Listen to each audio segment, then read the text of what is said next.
नमस्कार, आप देख रहे हैं भारत समाचार लाइव और मैं हूं आपके साथ वैशाली। आइए रुक करते हैं आज की खास खबर पर।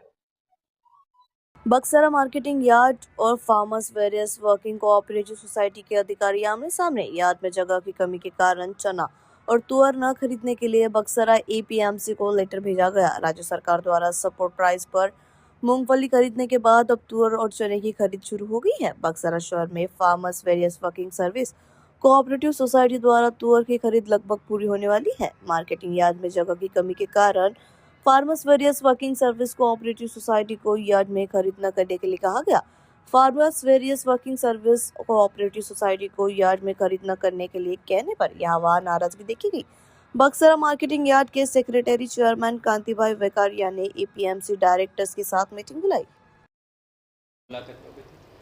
आज अमे एपीएमसी यार्डनी अंदर चेरमेननी बोर्ड कमिटीने बोलाववामां आवी छे अने अमे पण हाजर रह्या छीए अने हाल तुवेरनी खरीदीमां थोड़ुंक अमे वेपारीने जणसी आवती हती એટલે એ લોકોએ અમને ના કીધી હતી, પણ જે ઉપરથી ગવર્મેન્ટનો જે અમને પરિપત્ર ન ત્યાં સુધી અમે બહાર જઈ ન શકી એટલે અમે અમારે એને કમિટીને કોઈ વાંધો છે નહીં અને શાંતિપૂર્વક અમને ખરીદી કરવા દીધી છે એ લોકોએ અને હાલ અત્યારે અમે ચણાની માંગ પણ કરી છે, પણ એ લોકો એમ કહે છે કે અમારે અન્ય જણસી આવે છે એટલે બેન અમે શક્ય નથી અમારે કણે તમને જગ્યા ફાળી શકીએ।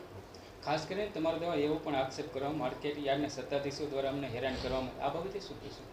સાહેબ, આપણે કોઈ સત્તાધીશોએ અમને હેરાન કર્યા નથી અને વાત એ હતી કે જ્યારે જે પેઢીના જે અહીંયા વેપારીઓ હોય માનવ ટ્રેડર્સને એ લોકોની મગફળી ઘણા સમયથી ત્યાં ખૂણા ઉપર પડી હતી અને કદાચ ખ્યાલ ન રહ્યા હોય અને ખેડૂતોનું ટાયર તેની માથે ફરી ગયું હોય અને એ ટાયરની અમને પણ ખ્યાલ ન હોય કે ભાઈ અન્ય જણસીવાળા ખેડૂતોએ ફેરવું ટાયર ફરી ગયું છે કે તુવેરવાળા ખેડૂતોએ ટાયર એનું ફરી ગયું છે એટલે એમને થોડુંક ખૂબ જેવું નુકસાન થયું હતું, પણ એમને વધારે અમને નોટિસ આપી કે 3000 ભરપાઈ કરો, પણ ખરેખર માલ એનો 300 400 500નો હોય કદાચ, પણ એના માટે અમે સોલ્યુશન કરી નાખ્યું છે। હાલ ચેરમેનને અમે સાથે લઈને ડિસ્કસ કરી નાખ્યું છે। આગામી દિવસોમાં ચણાની ખરીદી કરવા આપના દ્વારા આગોતરું શું આયોજન છે? આગોતરું અમે યાર્ડમાં રિક્વેસ્ટ કરી છે કે ચણાની ખરીદી અમને આ તાપમાન ડિગ્રી વધતી જાય છે અને તાપે પણ ખૂબ છે, ખેડૂતોને જ્યારે અહીંયા ખરીદીમાં કાંટા પાસે આવે તો થોડુંક આમ શાંતિનો રાહત મળે એટલા માટે અમે માગણી કરી છે ચેરમેનને કે ભાઈ અહીંયા અમને ચણાની ખરીદી કરવા દો, પણ હાલ એ લોકો એમ કહે છે કે હાલ અમારી પાસે કોઈ એવી જગ્યા છે નહીં અને એમ છતાંય જો જગ્યા થશે તો અમે તમને દેશું। આગામી દિવસોમાં ક્યાં ખરીદી શરૂ થશે? અહીંયા નહીં થાય તો હવે એ કોઈ હજી અમારા આગોતરા પ્લાન નથી કંઈ, અમને તો ભરોસો હતો કે અહીંયા મળશે અમને। કાંતિભાઈ વેકરિયા, માર્કેટિંગ યાર્ડના ચેરમેન। આપણે જે તુવેરની ખરીદી હતી એ તુવેરની ખરીદી સુખદ રીતે ખરીદાઈ, બધી ખરીદી પૂરી થઈ ગઈ છે, કોઈ વાદ વિવાદ વગરનું।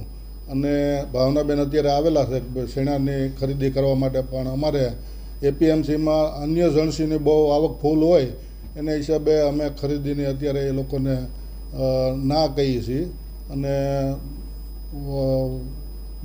બધી બીજી રીતે બીજી અડચણો ઊભી થાય ને ખેડૂત હામાં થતા હોય જેને લીધે અમે અત્યારે એને ના પાડી છે ખરીદી કરવાની, શેણાની ખરીદી।